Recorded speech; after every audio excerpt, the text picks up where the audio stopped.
स्वागतम स्वागतम स्वागतम स्वागतम स्वागतम स्वागतम स्वागतम। आप आए यहाँ खिल गए आज हम, आप आए यहाँ खिल गए आज।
अखण्डमण्डलाकारं व्याप्तं येन चराचरं तत्पदं दर्शितं येन तस्मै श्रीगुरवे नमः।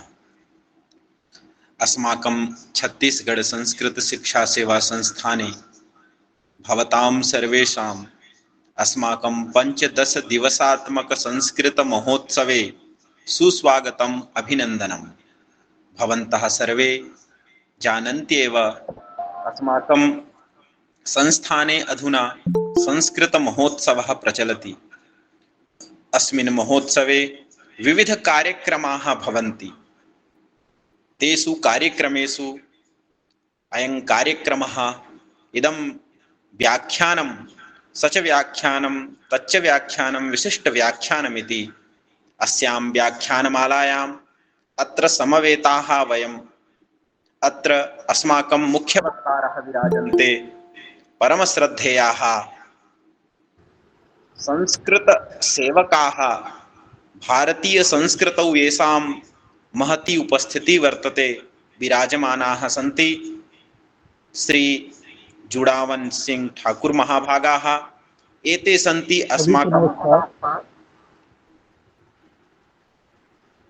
सन्ति अस्माकं छत्तीसगढ़ प्रान्तस्य विद्याभारत्याः अध्यक्षाः।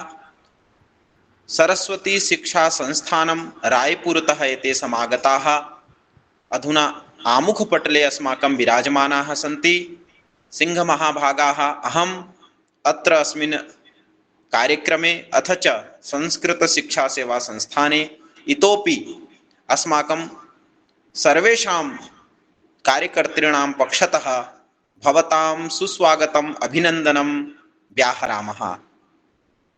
बहुत बहुत अभिनंदन और स्वागत करते हैं मान्यवर श्री जुड़ावन सिंह ठाकुर महोदय जी का, जो अध्यक्ष विद्या भारती छत्तीसगढ़ सरस्वती शिक्षा संस्थान रायपुर से हमारे बीच उपस्थित हैं।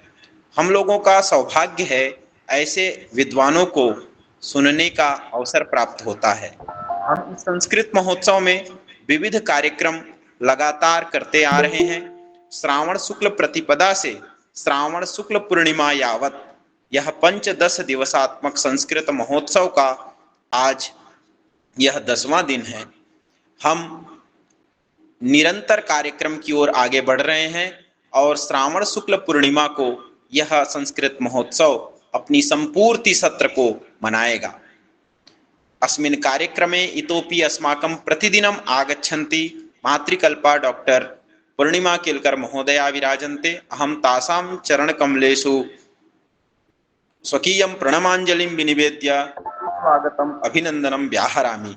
इतोपि अस्माकं संस्थानस्य शिवेन्द्र चौबे महाभागाः, संस्थानस्य संगठन सचिवाः आचार्य मुकेश चौबे महाभागाः, अथ च प्रतिदिनम् अस्माकं श्रोतारः आगच्छन्ति ईश्वरी देवी महोदया, डॉक्टर राम बाबू मिश्र महोदया, इतोपि अस्माकं ये जयेश महोदयाः, इतोपि अशोक महाभागाः, नाइक अशोक नाइक महोदयाः प्रतिदिनम् आगच्छन्ति। एतेषां सर्वेषाम् अत्र अस्माकं संस्थाने इतोपि कुमारी योग्यता साहू अपि प्रतिदिनम् अत्र आगत्य शृण्वन्ति तथा च संस्कृत महोत्सवे सानन्देन प्रतिभागं गृह्णन्ति। अहम् अत्र साक्षात् आमुखपटले भवतां सर्वेषां सुस्वागतम् अभिनन्दनं व्यनज्मि। अधुना अस्माकम् अतिथयः सन्ति मुख्यवक्तारः। तेषां व्याख्यानस्य यः विषयः निर्धारितः वर्तते स च विषयः अस्ति संस्कृतं संस्कृति स्वतन्त्रता। अस्माकं संस्कृत या भाषा वर्तते सा भाषा न केवल भाषा अस्ति अपितु संस्कृत अस्मदीया एव भारतीय संस्कृति वर्तते। अस्मदीया भारतीय संस्कृति कीदृशी वर्तते, कीदृशी संस्कृतेः अधुना विचारः विश्ववारा अस्ति, यतोहि अस्मदीया भारतीया संस्कृति विश्ववारा। विश्ववारा इत्युक्ते सति विश्वं वारयति, वारयति इत्युक्तस्य तात्पर्यमस्ति विश्वम् एकीकरोति।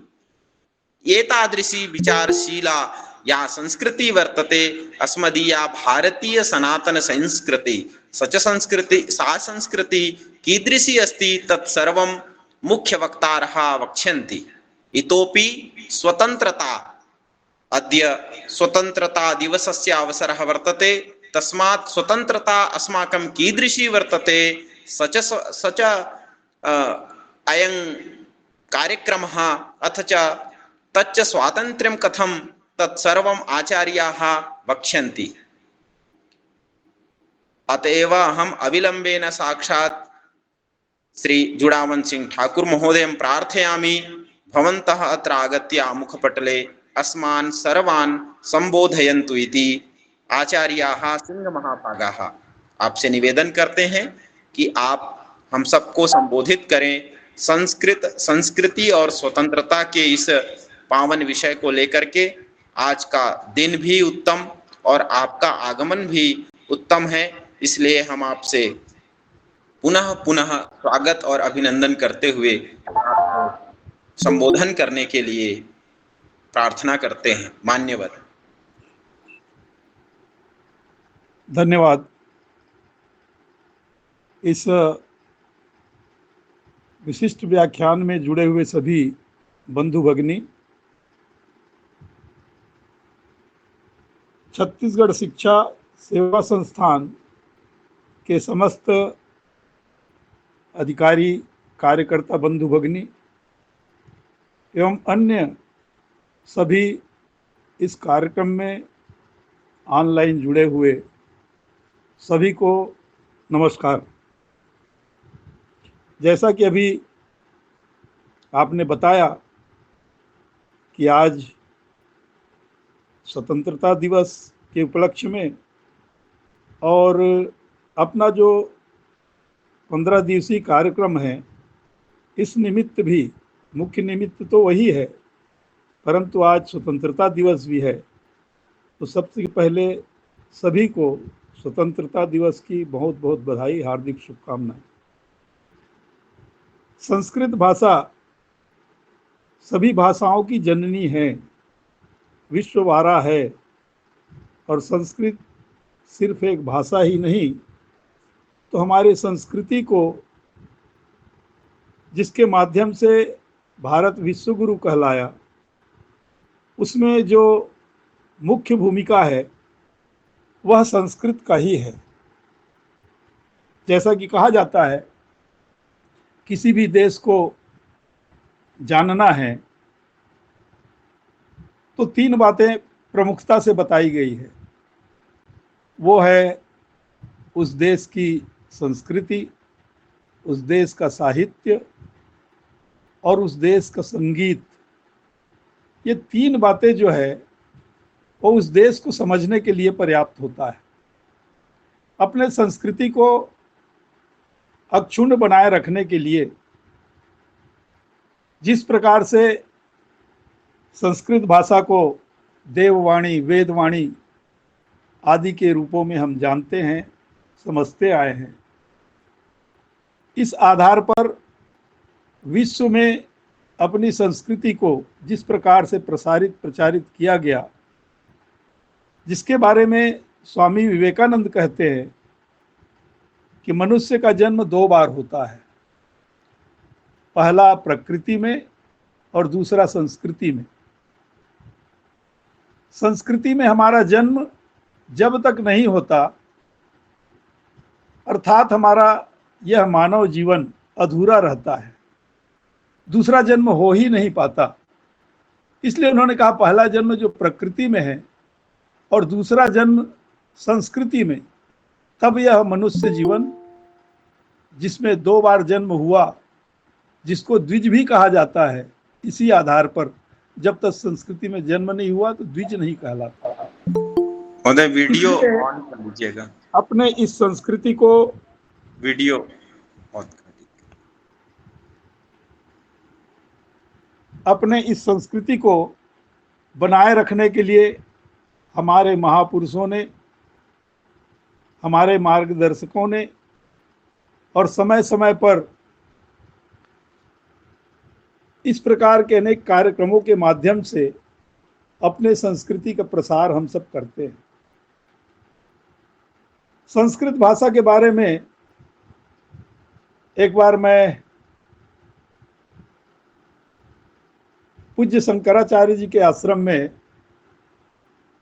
सुषमा स्वराज जी का एक वीडियो क्लिप आया था। उनके आश्रम के कार्यक्रम में वो गई थी, तो कुछ बातें जो भाषा के बारे में तो उन्होंने बताया ही, परंतु संस्कृत को आगे चलकर अभी भी वो एक विज्ञान की भाषा है और आगे आने वाले समय में कंप्यूटर के लिए भी संस्कृत भाषा ही उपयुक्त रहेगा। इसी आधार पर उन्होंने कहा कि जब हमारी भविष्य में मांग होगी कि हमको कंप्यूटर के लिए एक तज्ञ कार्यकर्ता की आवश्यकता है, तो उस समय जो संस्कृत का जानकार होगा वो कंप्यूटर के लिए अनभिज्ञ रहेगा, और जो कंप्यूटर का जानकार होगा वो संस्कृत के लिए अनभिज्ञ रहेगा। इसलिए मैं आग्रह करती हूँ कि ऐसे आश्रम में संस्कृत और कंप्यूटर ये दोनों को महत्व दिया जाए। अर्थात संस्कृत भाषा के बारे में उन्होंने जो एक इंगित किया भविष्य के बारे में, जिस कार्यक्रम में बड़े बड़े लोग वहाँ जुड़े हुए थे, सभी ने उनके संस्कृत भाषा की जानकारी के लिए और संस्कृत भाषा के प्रति आग्रह इसको रेखांकित करते हुए उन्होंने जो विषय रखा वह हम सब के लिए प्रेरणादायी है कि आने वाले समय में संस्कृत के आज असंख्य, मुझे तो पता चला कि अरबों शब्द थे। ये मैं संकोचवश कह रहा हूँ कि क्या ऐसा भी हो सकता है, परंतु हमारे संस्कृत मंडलम के जो एक स्वामी जी थे उन्होंने कहा कि अभी उन करोड़ों अरबों शब्द में कुछ हजार शब्द ही हैं शेष। इसलिए संस्कृत की महत्ता आज वर्तमान समय में हम सब के लिए एक बहुत ही आवश्यक कदम है इसके प्रचार प्रसार के लिए। तो संस्कृत भाषा को हम एक आधारभूत विषय के रूप में, विद्या भारती ने संस्कृत का अपने समय सारणी में तो रहता ही है, परंतु उसको एक आधारभूत विषय मानते हुए जो 5 आधारभूत विषय है उसमें एक संस्कृत को भी स्थान दिया है। और संस्कृत के प्रचार प्रसार की दृष्टि से आप जैसे मनीषियों का, आप जैसे संस्कृत के प्रति जो सेवा कर रहे हैं, उन सब का भी सानिध्य हमको समय समय पर प्राप्त होता है। आज जिस संस्कृति के माध्यम से भारत विश्व गुरु बना, परंतु जो स्थिति बाद में निर्मित हुई, जिसके बारे में कभी राष्ट्र कवि मैथिली शरण गुप्त जी कहे थे, हम कौन थे क्या हो गए हैं और होंगे क्या अभी, आओ बिचारे आज मिलकर ये समस्याएं सभी। हम क्या थे क्या हो गए और आगे क्या होंगे, इसका उन्होंने उल्लेख करते हुए जो कहा था कि जो अग्रगामी थे कभी वह आज पीछे भी नहीं, दिखती नहीं है विश्व में विपरीतता ऐसी कहीं।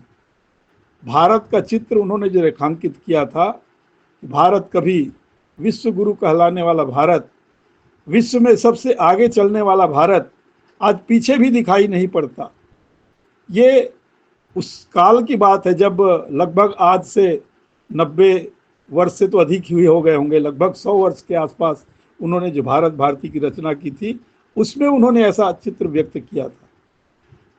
बाद के काल में हम अगर देखें तो आज हम अपने देश की स्वतंत्रता के साथ जोड़कर इसको अगर देखना चाहेंगे तो आज भारत की स्वतंत्रता और भारत की जो पराधीनता, ये दोनों के बीच का जो समय था वह एक संघर्ष का समय रहा, जिसमें असंख्य बलिदानी हुतात्मा अपना जीवन समर्पित करते हुए इस देश को आज़ाद कराने के लिए, स्वतंत्र कराने के लिए और अपना प्राणों का बलिदान किया। इसके साथ ही साथ कुछ ऐसे भी थे कि जिन्होंने इस देश में उनको वातावरण नहीं मिला तो विदेश में जाकर और इस भारत को स्वतंत्रता दिलाने के लिए वो काम किए। ऐसे अनेक लोग थे जिनमें अगर प्रमुखता से देखा जाए तो हमारे नेताजी सुभाष चंद्र बोस, इनका उदाहरण अग्रणी है। उस समय जो उन्होंने कांग्रेस के अध्यक्ष बनने के बाद भी उनको जब बाध्य किया गया कि त्यागपत्र दे दो, उन्होंने त्यागपत्र दिया। फिर ब्रिटिश सरकार के द्वारा 11 बार उनको जेल में डाला गया। अंततः उनको विचार करना पड़ा कि मुझे अब यहाँ रहकर मैं कुछ नहीं कर सकता, इसलिए विदेश जाना पड़ेगा और वहीं से मैं कुछ करूँगा। एक व्यक्ति, जैसे विश्व विजेता लोग जाते थे, ये अकेले थे। इनको पहुंचाने के लिए कुछ लोग अपने देश की सीमा तक छोड़ने के लिए गए, क्योंकि वो छुप कर गए थे। तो ऐसे समय में वो सीधा जर्मनी पहुंचते हैं। जो तानाशाह कहा जाने वाला हिटलर, मैं ये मानता हूँ कि यह संस्मरण सुनाना, आज नेताजी के बारे में स्मरण करना हम सब के लिए समीचीन होगा। इसलिए प्रसंग थोड़ा सा मैं आप सबको बताना चाहूँगा कि वह तानाशाह जिसके बारे में प्रसिद्ध था कि उससे सब डरते हैं, परंतु वो अपने जैसे 3-4 हम शकल रखे थे। नेताजी जब पहुंचते हैं तो हम शकल पहले आता है। वो कहते हैं कि मैं तुमसे बात करने नहीं आया हूं, हिटलर को बुलाओ। वो कहते मैं ही तो हिटलर हूं। बोला अरे जाओ जाओ, मैं समझ रहा हूं तुम हिटलर नहीं हो, हिटलर को भेजो। यानी वो जो ऐसे 2-3 लोग आए, एक ने आखिरी में बोला कि मैं, मेरे ही घर में तुम इस प्रकार बोल रहे हो, मैं गोली मार दूंगा। तो बोले मैं खड़ा हूं, गोली मार दो। बाजू के कमरे से हिटलर सुन रहा था सब। वो एक प्रकार से नेताजी की परीक्षा थी, उस परीक्षा में वो खरे उतरे और हिटलर को कहना पड़ा कि मैं जैसा सुना था उससे भी ज़्यादा पाया। फिर उनको हर प्रकार के बातचीत होने के बाद कि भारत की स्वतंत्रता के लिए हमको कुछ सहयोग चाहिए, तो उन्होंने जापान भेजने की व्यवस्था की। फिर सिंगापुर में, जो सिंगापुर को स्वतंत्र कराने के लिए उनकी जो भूमिका थी, फिर सिंगापुर में जो ब्रिटिश सरकार के अंदर काम करने वाले भारतीय सैनिकों ने उनके आग्रह पर आज़ाद हिंद फौज को समर्थन देने का एक प्रयास किया और उस प्रयास में सफल रहे और आज़ाद हिंद फौज की स्थापना की। हम जानते हैं कि उस समय को अगर याद करते हैं और आज़ाद होने के बाद भी अपनी जो स्थिति बनी, उसमें उस समय ये कहा जाता था आ गया स्वातंत्र फिर भी चेतना आने न पाई, प्रगति के ही नाम श्रद्धा और स्व को दी विदाई। प्रगति के नाम पर श्रद्धा, इस अपने धर्म के प्रति, अपने संस्कृति के प्रति, अपने राष्ट्र के प्रति जो श्रद्धा होनी चाहिए, जो स्वत्व का भाव होना चाहिए, तो बिना स्वत्व के तंत्र का कोई अर्थ नहीं होता। अगर स्वतंत्रता की बात करते हैं तो स्व का तंत्र हो, इसलिए उस समय यह कहा गया, क्योंकि उस समय के अत्याचार और जिस प्रकार से 10 लाख लोगों की दुर्दांत हत्या, जो अबोध बालक बालिकाओं का कभी जिस प्रकार से होता, वो तो खैर कल भारत की विभीषिका, भारत विभाजन की विभीषिका दिवस का विषय था, परंतु उसी को सबको ध्यान में रखते हुए ये आया कि जब इतनी बर्बरता के काल से मुक्त होकर हम आए हैं तो अपना तंत्र होना चाहिए।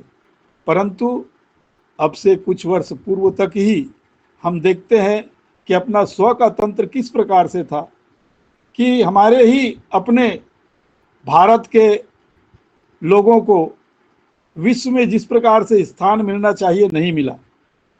जो प्रतिनिधिमंडल आए थे कि हमारे यहाँ, हमारे देश में भारत स्वतंत्र हो गया है तो भारतीय संस्कृति का प्रचार प्रसार होना चाहिए, परंतु उनको यह कहकर वापस कर दिया गया कि ये भारत धर्मनिरपेक्ष राष्ट्र है, इसलिए किसी भी धर्म को प्रमुखता से प्रचार प्रसार का कोई छूट नहीं है, इसलिए हम यहाँ से किसी को भेज नहीं सकते।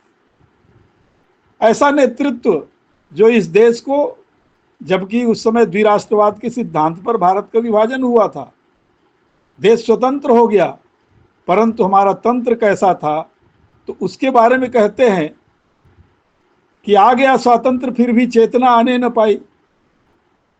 चेतना की जो कमी थी, उस चेतना को लाने की आवश्यकता महसूस करते हुए आज जन जन में जो एक संस्कृति का प्रवाह, आज आप सबके प्रयास का ही परिणाम है कि राष्ट्रीय शिक्षा नीति में अपने संस्कृति को, अपने उस पुरातन संस्कृति को, प्राचीन भारत को स्मरण करते हुए और आज के शिक्षा नीति में उसको स्थान दिया जा रहा है।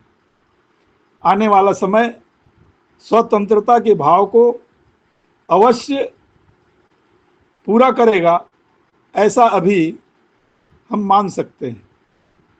इसलिए कभी कहा गया था कि वह जो समय था वो कैसा था, तो उसके बारे में कहते थे कि निर्वाक है हिमालय, गंगा डरी हुई है, निस्तब्धता निशा की दिन में भरी हुई है।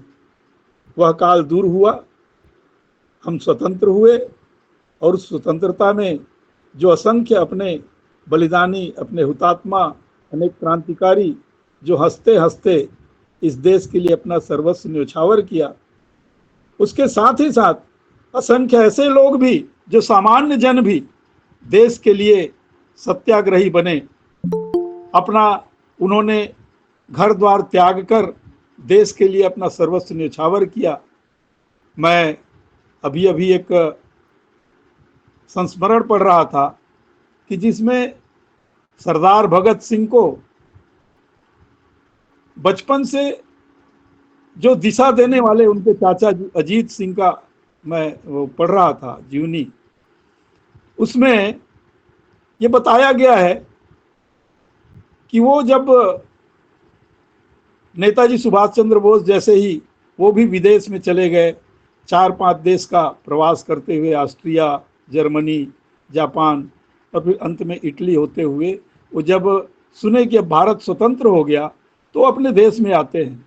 परंतु उस समय उन्होंने जो एक हस्तांतरण देखा, सत्ता का हस्तांतरण और देश का विभाजन, यानी भारत आज़ाद भी हो रहा है तो विभाजन के आधार पर हो रहा है, देश 2 टुकड़ा हो रहा है।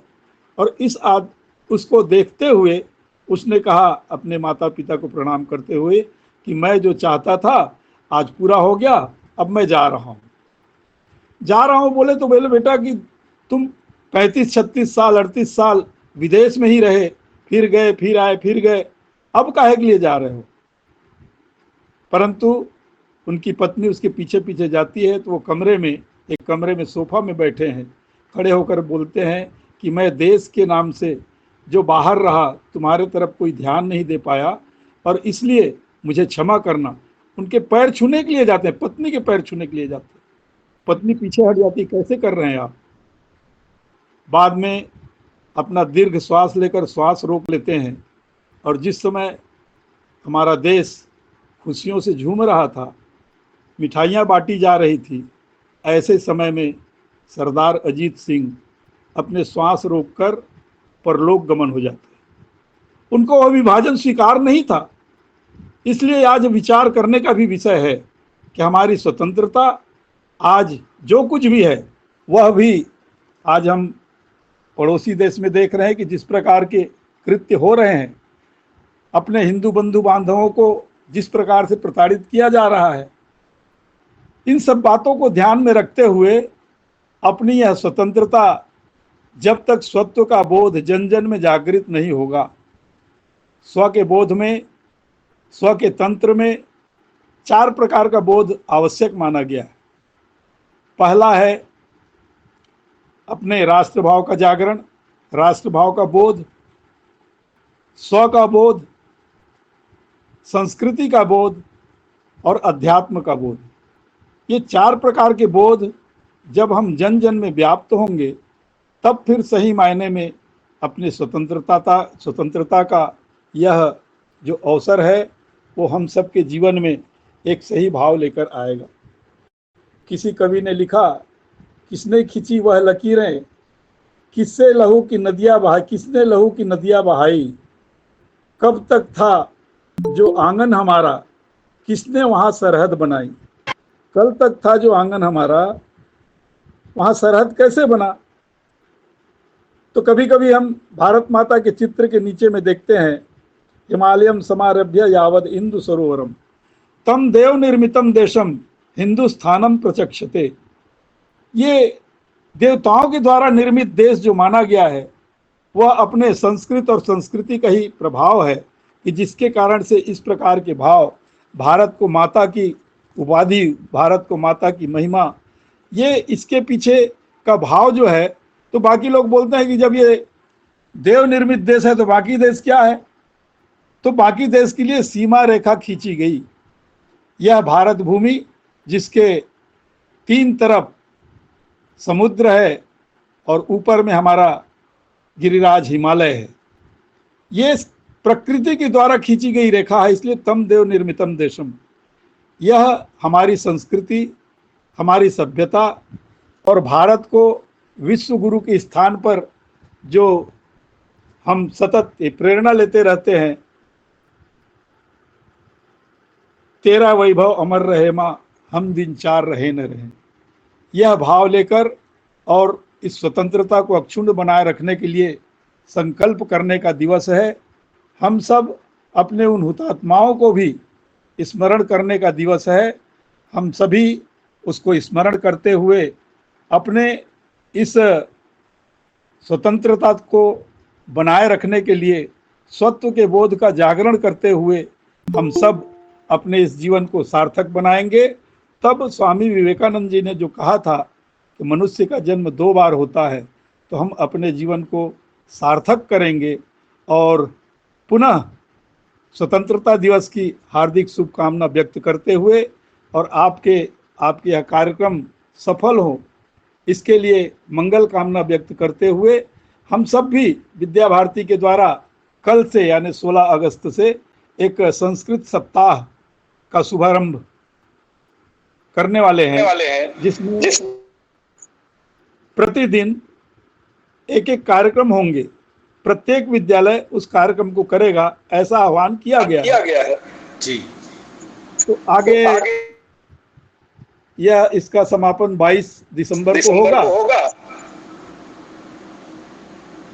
आप सबने भी जो प्रयास किया है इसके लिए बहुत बहुत बधाई और शुभकामना व्यक्त करते हुए अपनी बात पूरी करता हूँ। जय हिंद, वंदे मातरम।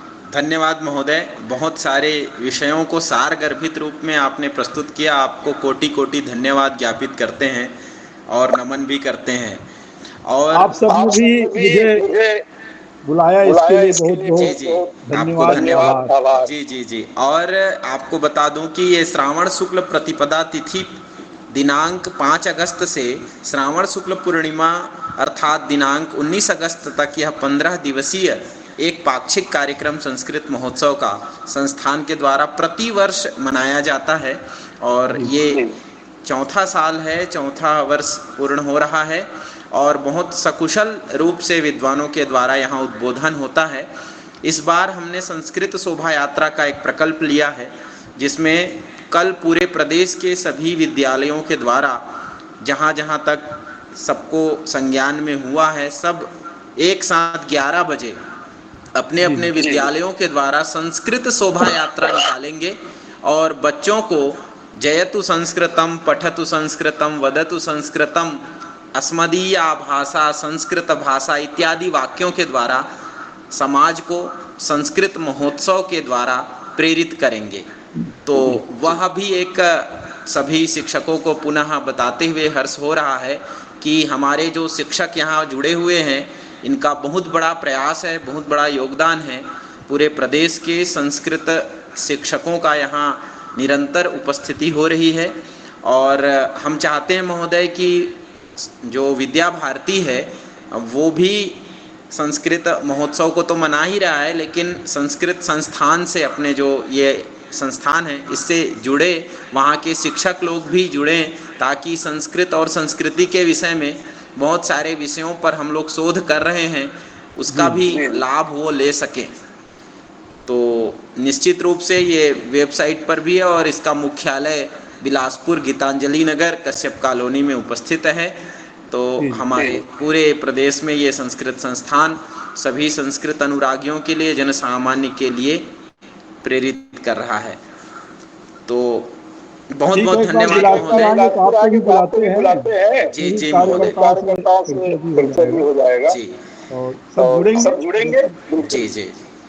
और हमको बहुत हर्ष हुआ कि आप अपनी उपस्थिति दिए और उसके लिए बहुत बहुत साधुवाद आपको और धन्यवाद। भी जुड़े हैं। जी जी जी। और सभी शिक्षक बंधुओं को भी एक पुनः निर्देश और सूचना देते हुए कि हम जिस तरह संस्कृत महोत्सव को विभिन्न प्रकार से मना रहे हैं, आप लोगों का निरंतर सहयोग मन से और इस वर्चुअल माध्यम से, ऑनलाइन माध्यम से हो रहा है निरंतर, ये आप सब देख ही रहे हैं। हमारा एक प्रतियोगिता अभी अवशेष है, वह आने वाले समय में होना है और उसके लिए दिनांक आप निश्चित देख लिए होंगे। 16 अगस्त को संस्कृत शोभा यात्रा 11 बजे होगी। उसमें आप सभी शिक्षक लोग एक व्यक्ति को जोड़ेंगे।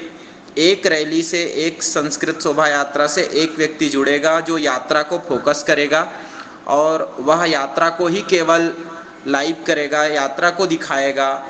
तो उससे हम पूरे प्रदेश के सभी विद्यालयों के शोभा यात्रा को एक साथ करके यूट्यूब के माध्यम से लाइव कर सकेंगे, जिसको आप पुनः देख सकेंगे और भी अन्य जो लोग हैं वो सब देख सकेंगे। इसलिए आपसे निवेदन है कि आप 11 बजे जब आप अपनी यात्रा निकालें तो समय के साथ लिंक से जुड़ें, जिस लिंक से आप प्रतिदिन जुड़ते हैं, और केवल एक व्यक्ति को जोड़ें जो केवल यात्रा को दिखाएगा और अत्यधिक लोगों को जोड़ने की आवश्यकता नहीं। एक रैली से एक व्यक्ति ही जुड़ेंगे और एक विद्यालय से, तो वो यात्रा हम कवर करके लाइव पूरे प्रदेश में वो दिखेगा। ऐसी अभी तक की योजना है और हम कल संस्कृत शोभा यात्रा को सकुशल पूर्ण अच्छे से करेंगे, ऐसी आशा है। एक प्रतियोगिता जो संस्कृत गीत की प्रतियोगिता है वह 17 अगस्त को रखी गई है, जैसा कि आपको पता होगा। इसलिए आप सभी अपने बच्चों के नाम भी यथाशीघ्र भेज देंगे। संस्कृत गीत प्रतियोगिता बहुत प्रसिद्ध प्रतियोगिता है और बहुत अच्छे अच्छे गीतकार हमारे बच्चे हैं संस्कृत के, तो निश्चित रूप से हम उसको प्रतियोगी के रूप में प्रस्तुत करेंगे। उसके बाद 18 दिनांक को छत्तीसगढ़ राज्य में संस्कृत की वर्तमान परिस्थिति, जैसा कि आप जानते हैं, जो हुआ, जो हो रहा है और जो होने वाला है, इन सभी विषयों पर संस्कृत भारती के प्रांत संगठन मंत्री हमारे समक्ष उपस्थित रहेंगे, डॉक्टर दादू भाई त्रिपाठी महोदय जी, और उनका भी एक विशिष्ट व्याख्यान आयोजित होगा। और इस तरह से हम 18 दिनांक को विशिष्ट व्याख्यान राज्य के संस्कृत की स्थिति पर विशेष श्रवण करेंगे, जो वर्तमान स्थिति को लेकर के अभी चर्चाएं हो रही हैं। उसके बाद हम 19 अगस्त पूर्णिमा को संपूर्ति सत्र मनाएंगे। इस संपूर्ति सत्र में सभी विद्वान, आचार्य और जिन्होंने 15 दिन तक लगातार उपस्थिति दी है, उन सभी का हम स्वागत और आभार व्यक्त करते हुए प्रतिभागियों के नाम की उद्घोषणा भी करेंगे, जिसमें प्रथम, द्वितीय, तृतीय जो भी स्थान प्राप्त हुआ है वो सब, और विभिन्न हमारे कार्यकर्तागण जो लगातार इस संस्कृत महोत्सव को मना रहे हैं, कर रहे हैं, उन सभी का अभिवादन व्यक्त करेंगे। इसी क्रम में मैं अभी आचार्य मुकेश चौबे जी, संगठन सचिव हैं छत्तीसगढ़ संस्कृत शिक्षा सेवा संस्थान के, उनसे निवेदन करता हूं कि आप अपने बातों को रखें। आचार्य मुकेश चौबे जी।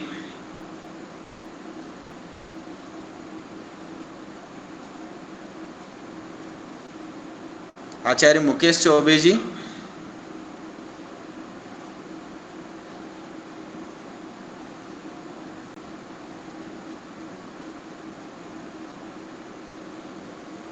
इसी क्रम में हमारे बीच उपस्थित हैं डॉक्टर पूर्णिमा केलकर महोदया। मैं उनसे विनम्र प्रार्थना करता हूं कि हमारे आए हुए अतिथि संस्कृत विद्या भारती के अध्यक्ष छत्तीसगढ़ राज्य के श्री जुड़ावन सिंह जी महोदय जी का धन्यवाद ज्ञापन करते हुए सभी शिक्षक बंधुओं का धन्यवाद ज्ञापन करें। नमस्सभायै ध्वनि आयाति न वा? आम आयाति। संस्कृतं हि संस्कृतिः, संस्कृतिश्च संस्कृतं, संस्कृतं विना कुतो भारतीय संस्कृतिः। एतद्देशप्रसूतस्य सकाशादग्रजन्मनः स्वं स्वं चरित्रं शिक्षेरन् पृथिव्यां सर्वमानवाः। छत्तीसगढ़ संस्कृत शिक्षा सेवा संस्थानस्य 15 दिवसात्मकः संस्कृत महोत्सवः प्रचलति।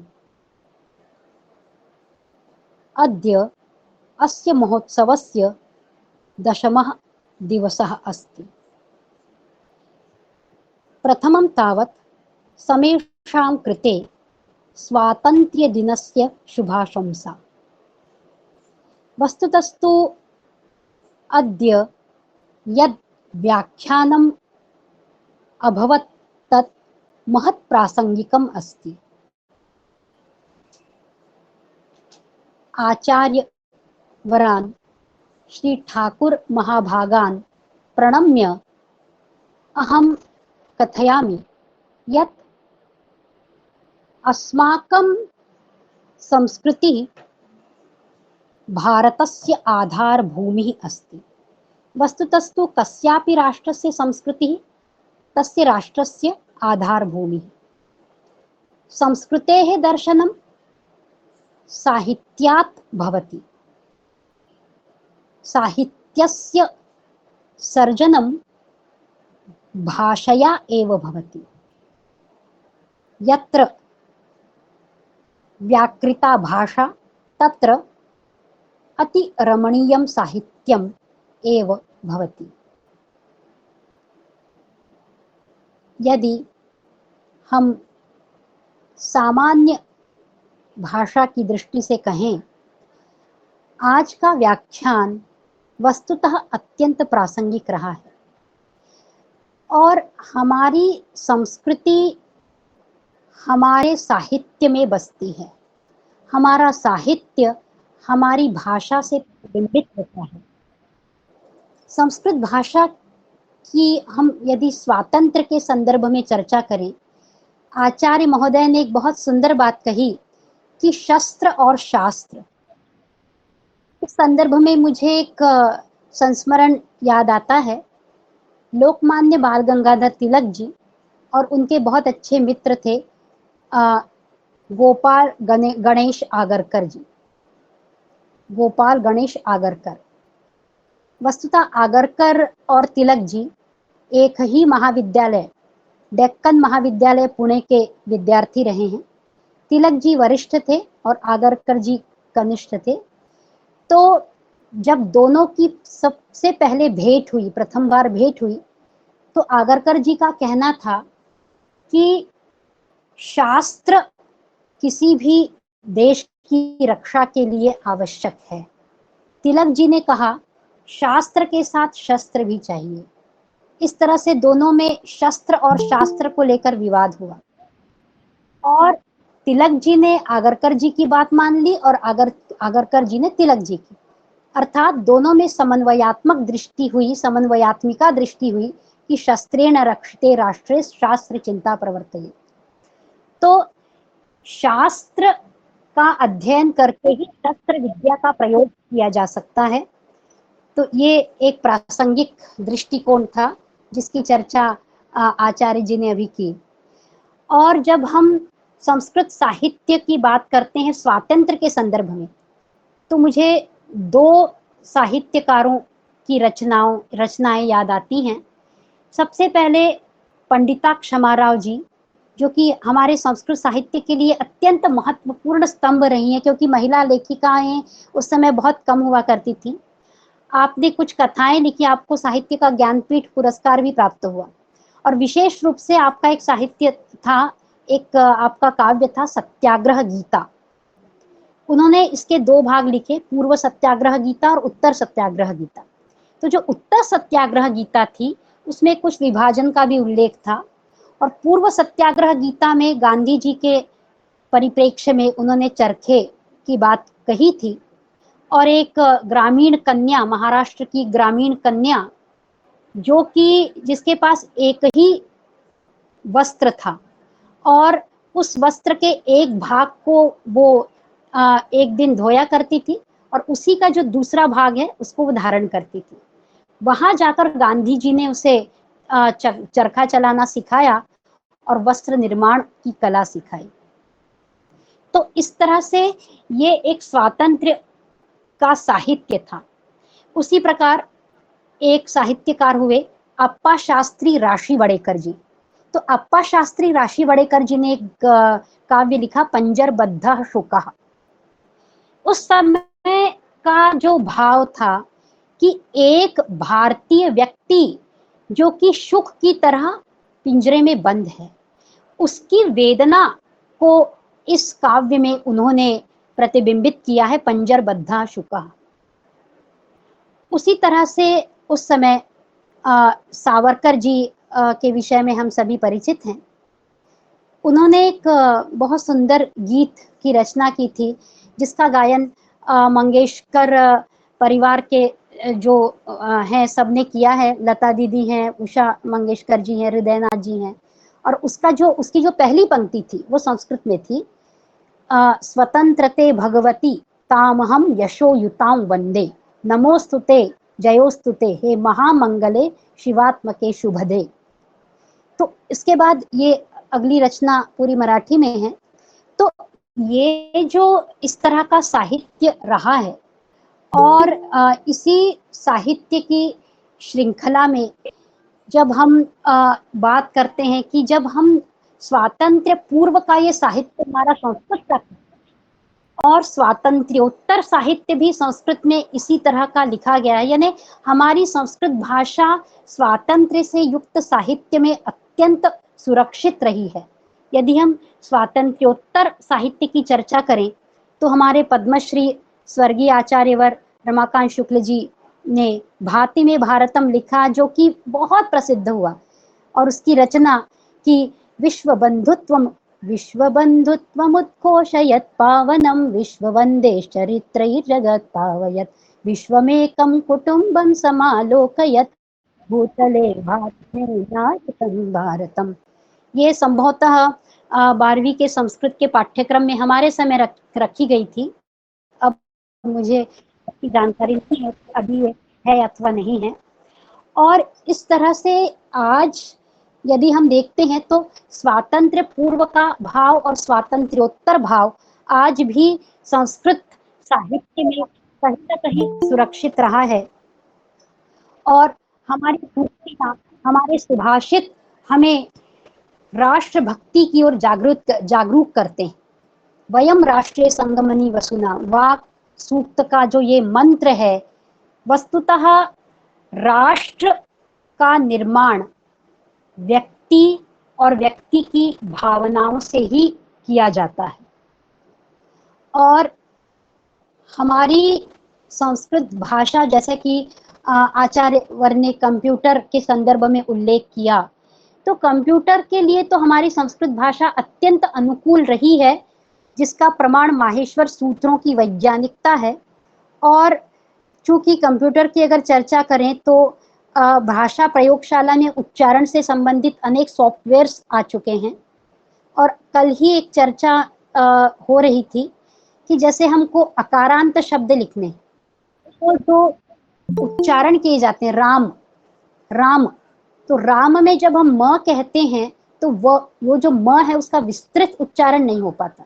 तो एक कंप्यूटर का सॉफ्टवेयर बना है जिसमें उन्होंने राम बराबर राम, ऐसा वो उच्चारण उन्होंने टॉकिंग सॉफ्टवेयर में, यानी जो ध्वनि से युक्त सॉफ्टवेयर है उसमें उन्होंने दिखाया है।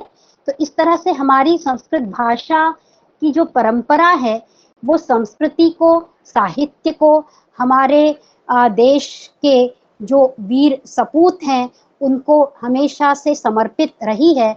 और आज का ये व्याख्यान भी इसी संदर्भ में रहा है। और इस व्याख्यान के लिए मैं आचार्य वर श्री जुड़ावन सिंह ठाकुर जी को कोटिशः धन्यवाद ज्ञापित करती हूँ। अत्यंत कार्तज्ञ के साथ मैं आपसे कहती हूँ कि आपने हमारे समक्ष हमारी संस्कृति, हमारे साहित्य, आपने संगीत की भी चर्चा की थी, तो संगीत, साहित्य और संस्कृति और साथ में संस्कृत को आपने प्रस्तुत किया। और हिंदी साहित्य, जब हम हिंदी साहित्य और संस्कृत साहित्य का समन्वय करते हैं तो मुझे अयोध्या सिंह उपाध्याय हरिओत जी के काव्य याद आते हैं। उन्होंने एक महाकाव्य लिखा प्रिय प्रवास। प्रिय प्रवास में उन्होंने संस्कृत के छंदों का प्रयोग किया। मालिनी छंद का एक उदाहरण प्रस्तुत कर रही हूँ, थोड़ा सा अंश है। प्रिय सखी वो मेरा प्राण प्यारा कहाँ है, ननमय युतेयम मालिनी भोगिलो कई। यानी तात्पर्य ये है कि हिंदी साहित्यकारों ने हमारे संस्कृत छंद का बड़ी स्वाभाविकता से प्रयोग किया है। और इसके अतिरिक्त जो हिंदी साहित्यकार, विशेष रूप से छायावादी स्तंभ में प्रसाद, जयशंकर प्रसाद जी, पंत जी और निराला जी, तो जयशंकर प्रसाद जी ने जो कामायनी महाकाव्य लिखा, उनका जो सर्ग बंध है वो हमारे महाकाव्य के लक्षण को चरितार्थ करता है। उसी तरह से मैथिली शरण गुप्त की भारत भारती ने तो पाणिनि, आरंभ से वेद से लेकर पाणिनि तक आपने अपनी लेखनी चलाई है, आचार्य पाणिनि तक। उसी तरह से जब हम बात करते हैं कि पंत जी की, तो वाल्मीकि जी का जो एक शोक श्लोक के रूप में परिणत होता है, जिसकी चर्चा अभी पूर्व में हुई थी, शोकः श्लोकत्वमागतः, उन्होंने कहा है पंत जी ने कि वियोगी होगा पहला कवि, आह से उपजा होगा गान, उमड़कर आंखों से चुपचाप बही होगी कविता अनजान। इससे वाल्मीकि जी, आदि कवि वाल्मीकि जी का स्पष्टतः संकेत प्राप्त होता है। गोस्वामी तुलसीदास जी की अभी जयंती मनाई गई। तुलसीदास जी का प्रत्येक काव्य संस्कृत से आरंभ होता है। मैंने एक विचार किया था कि तुलसीदास जी के जितने भी काव्य हैं, रामचरितमानस, विनय पत्रिका, कवितावली, दोहावली, जितने भी काव्य हैं, उनमें जो संस्कृत छंद हैं उनका अलग से संकलन निकाला जाए, ऐसा मैंने एक विचार किया था, पर अभी वो कुछ परिणत नहीं हुआ है, केवल विचार है, प्रयास कर रही हूँ मैं। तो आपने संस्कृत से आरंभ किया और सबसे सुंदर काव्य लक्षण आपने ही दिया है, वर्णानाम अर्थ संघानाम रसानाम छंदसामपि मंगलानां च कर्तारौ वंदे वाणी विनायक। इससे सुंदर काव्य लक्षण हमको कहीं भी प्राप्त नहीं हो सकता। तो तात्पर्य ये है कि साहित्य भाषा की अपेक्षा नहीं रखता, चाहे वो संस्कृत साहित्य हो, हिंदी साहित्य हो, अंग्रेजी साहित्य। कल हमारे यहाँ विश्वविद्यालय में एक कार्यक्रम हुआ विभाजन की विभीषिका और तिरंगे से संदर्भित, तो अंग्रेजी साहित्य की बात आई। अंग्रेजी साहित्य में एक पिंटो कोई साहित्यकार हुए हैं, उन्होंने वेद को लेकर बहुत सुंदर रचना की है। और जो हमारा सूक्त है कि जैसे सर्वगुण शांति, अंतरिक्ष शांति, पृथ्वी शांति, तो इसका उन्होंने स्पष्टतः उल्लेख किया है। तो प्रत्येक साहित्य की आधार भूमि संस्कृत भाषा ही है। यद्यपि भाषा अलग है पर भावना एक है। हिंदी भाषा का साहित्य यद्यपि हिंदी भाषा में है पर भावना संस्कृतमयी है। अंग्रेजी का साहित्य यद्यपि अंग्रेजी में है पर भावना संस्कृतमयी है। उसी तरह से हम अन्य विदेशी भाषाओं के, आपने विदेश की चर्चा की, जापान की जब हम बात करते हैं हमारे यहाँ विश्वविद्यालय में आचार्य प्रवर थे, प्रोफेसर आचार्य श्री कामता प्रसाद त्रिपाठी गुरुजी। आप राष्ट्रीय संस्कृत संस्थान के द्वारा आपको संस्कृत कवि सम्मेलन में जापान आमंत्रित किया गया था। तो जब आप जापान गए तो मैंने आने के बाद उनसे पूछा कि गुरुजी आपका कैसा अनुभव रहा जापान में। तो उन्होंने कहा कि पूर्णिमा जी, जब हम जापान के मंच में गए, वहां पर हम आरूढ़ हुए, विराजमान हुए, तो हमारे यहाँ जो कार्यक्रम आरंभ होता है वो प्रायः हिंदी सरस्वती वंदना या स्वागत गीत से होता है। उनके यहाँ का कार्यक्रम वैदिक स्वस्ति वाचन और प्रत्येक वेद के अलग अलग मंत्रों से उनके यहाँ कार्यक्रम आरंभ हुआ। ऋग्वेद के, यजुर्वेद, शुक्ल, कृष्ण अलग, सामवेद। तो इस तरह से उनके यहाँ ये परंपरा, मुझे लगा, उन्होंने जो बताया उसको मैं उद्धृत कर रही हूँ। उनका ये कहना था कि मुझे लगा कि ये केवल हम लोग आए इसलिए किया गया। तो मैंने पूछा, ऐसा त्रिपाठी गुरुजी ने कहा कि मैंने एक किसी सज्जन से पूछा कि क्या ये केवल हमारे आने पर हो रहा है? तो सज्जन ने कहा कि नहीं गुरुजी, जब भी इस मंच पे कार्यक्रम होते हैं तो इसी तरह से वैदिक मंगलाचरण जापान के मंच में होता है।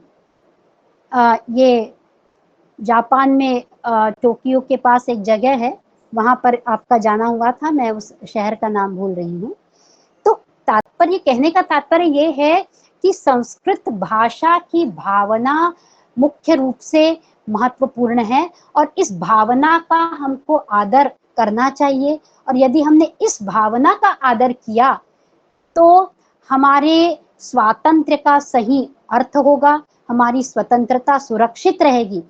आज यद्यपि हम विभाजन की विभीषिका की चर्चा करते हैं, विभाजन हो रहा है, विभाजन हुआ, और ये विभाजन जो है वो हमारे लिए बड़ा दुखदायी है, किंतु आज भी हमारी कला, हमारा साहित्य सुरक्षित है, चाहे वो भारत हो या पाकिस्तान हो। कला का विभाजन, विचारों का विभाजन नहीं हुआ, ये विभाजन केवल राजनैतिक था।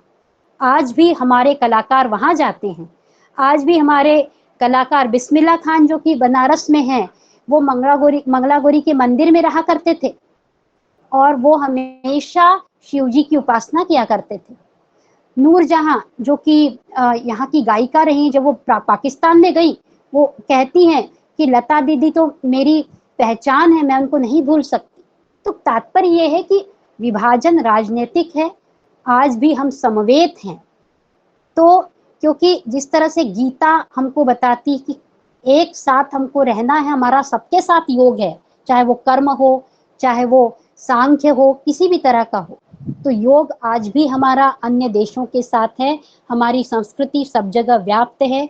और आज के इस व्याख्यान के लिए मैं पुनः आचार्य ठाकुर महाभाग के प्रति कृतज्ञता ज्ञापित करती हूँ और यहाँ पर उपस्थित सभी अध्यापकों के प्रति मैं धन्यवाद ज्ञापित करती हूँ। और आज इस वर्ष आपका यहाँ पर उपस्थित रहना हमारे इस महोत्सव को और द्विगुणित कर रहा है। महोत्सव की जो एक शोभा है, महोत्सव की रमणीयता जो है, वो आप शिक्षकों की उपस्थिति के कारण है। क्यों?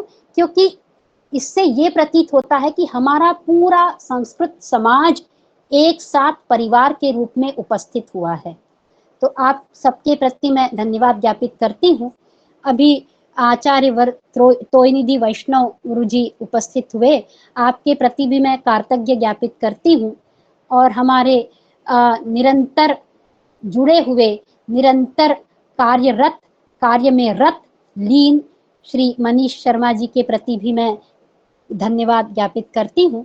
और बड़ा ही सुंदर ये व्याख्यान रहा और मैं यही कहूँगी कि वयम राष्ट्रे जागृयामः, नमः राष्ट्राय, नमः संस्कृत्यै, नमस्कारः। धन्यवादः। निश्चित रूप से यह संस्कृत महोत्सव सफल और आनंद से व्यतीत हो रहा है।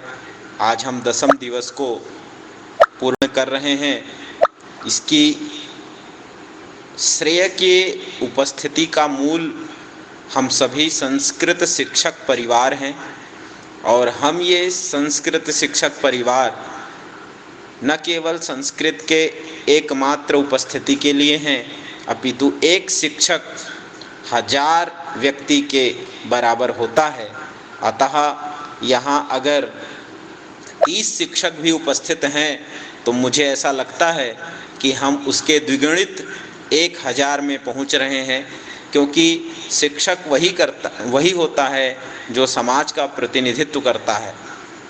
आप सब हमारे संस्कृति के, हमारे समाज के और हमारे संस्कृत के ध्वजवाहक हैं, और इस ध्वजवाहक के रूप में संस्कृत महोत्सव में आप सब शिक्षिका, शिक्षक, बंधु और संस्कृतानुरागियों की उपस्थिति ये प्रदर्शित करती है कि कहीं न कहीं हम समाज के अंतिम छोर तक पहुँचेंगे जहाँ संस्कृत महोत्सव का स्वरूप दिखने लगेगा। तो बहुत अच्छा है, हम समय को व्यतीत करते जा रहे हैं और बहुत सारे विषयों को आदरणीय पूर्णिमा केलकर महोदया जी ने भी प्रस्तुत किया। हमारे विचार का विभाजन तो हुआ ही नहीं, हमारी संस्कृति का विभाजन तो हुआ ही नहीं, ये केवल राजनीतिक है और ये विश्ववारा है। इसलिए निसंदेह ये संस्कृत महोत्सव हमारी संस्कृति, संस्कार और स्वतंत्रता, ये तीनों को लेकर के है। आज स्वतंत्रता दिवस के अवसर पर विभिन्न विषयों पर संस्कृत महोत्सव के उपक्रम पर और संस्कृति और स्वतंत्रता पर विशेष व्याख्यान दिए आदरणीय श्री जुड़ावन सिंह जी, उनका भी पुनः धन्यवाद ज्ञापित करते हुए अन्य डॉक्टर राम बाबू मिश्र महोदय, डॉक्टर उपेंद्र कुमार तिवारी महोदय, शिवेंद्र चौबे जी, अन्य सभी विराजमान, ईश्वरी देवांगन जी, आप प्रतिदिन जुड़ती हैं, आपको बहुत बहुत धन्यवाद ज्ञापित करते हैं। उसी तरह अशोक नाइक जी हैं, ईश्वरी जी हैं, और आचार्य मुकेश चौबे जी, मनोज जी, नीतू साहू जी, आचार्य रूपेश कुमार शास्त्री जी, जो प्रतिदिन आप जुड़ते हैं, आप लगातार संस्थान से जुड़े हैं, इसके लिए आपको धन्यवाद। श्रुति तिवारी जी, योग्यता साहू जी और पांडे मैडम जी, आप निरंतर जुड़ रही हैं, इसके लिए भी बहुत बहुत धन्यवाद आपको। और इसी तरह सभी आचार्य वर्ग को, आचार्य मोहन पाठक महोदय जी भी जुड़े हुए हैं, आपको भी बहुत बहुत धन्यवाद। और भी हमारे जितने भी संस्कृतानुरागी जुड़े हुए हैं, सबको धन्यवाद ज्ञापित करते हुए कृतज्ञतापूर्वक हम कल के जो संस्कृत शोभा यात्रा की जो क्रम है उसको ठीक 11 बजे ये लिंक ओपन होगा, जैसे कि आपको सूचना दी गई है। आप इसी लिंक से एक यात्रा से एक व्यक्ति जुड़ेगा और वो यात्रा को फोकस करते हुए हमसे जुड़ेगा और हम उस यात्रा को लाइव करेंगे। और पूरे प्रदेश में अगर 10 विद्यालयों से भी यात्रा निकल रही तो 10 जगह से वो लाइव होगा, तो वो समूह रूप में आपको YouTube में भी उपलब्ध हो जाएगा। तो आप कृपया 11 बजे लिंक से जुड़ें और अपने विद्यालयों में संस्कृत शोभा यात्रा निकाल करके समाज को प्रेरित करें। यही आप सबसे संस्थान एक प्रकल्प के साथ आगे बढ़ रहा है। और कल हम 7 बजे पुनः एक विशिष्ट व्याख्यान के साथ उपस्थित होंगे, जिसमें आप सब 7 बजे विराजमान रहेंगे। और जैसे कि बताया गया, 17 अगस्त को संस्कृत गीत की प्रतियोगिता है। संस्कृत गीत प्रतियोगिता में हमारे छात्रों का नाम भी आप सभी भेज दें, जिससे हम संस्कृत गीत प्रतियोगिता को करा सकें। और 18 अगस्त को छत्तीसगढ़ राज्य के वर्तमान संस्कृत की परिस्थिति को लेकर के विशिष्ट व्याख्यान होना है डॉक्टर दादू भाई त्रिपाठी महोदय जी के द्वारा, जो संस्कृत भारती के प्रांत संगठन मंत्री हैं। तो इस तरह से हम 18 दिनांक को विशिष्ट व्याख्यान करते हुए 19 अगस्त को हम इस संस्कृत महोत्सव का संपूर्ति सत्र मनाएंगे और उसी दिन सभी प्रतिभागियों के विजेता का भी उद्घोषणा किया जाएगा। तो निश्चित रूप से आप सभी को पुनः धन्यवाद ज्ञापित करते हुए हम विश्व कल्याण के लिए शांति मंत्र का पाठ करते हुए ये सत्र को समापन की ओर करेंगे। आप सभी म्यूट ओपन कर लें, अनम्यूट कर लें और शांति मंत्र के साथ समापन करेंगे।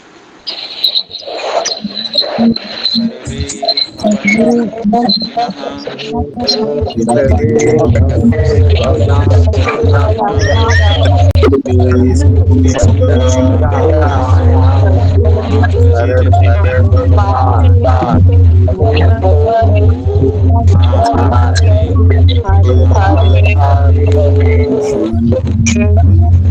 सबको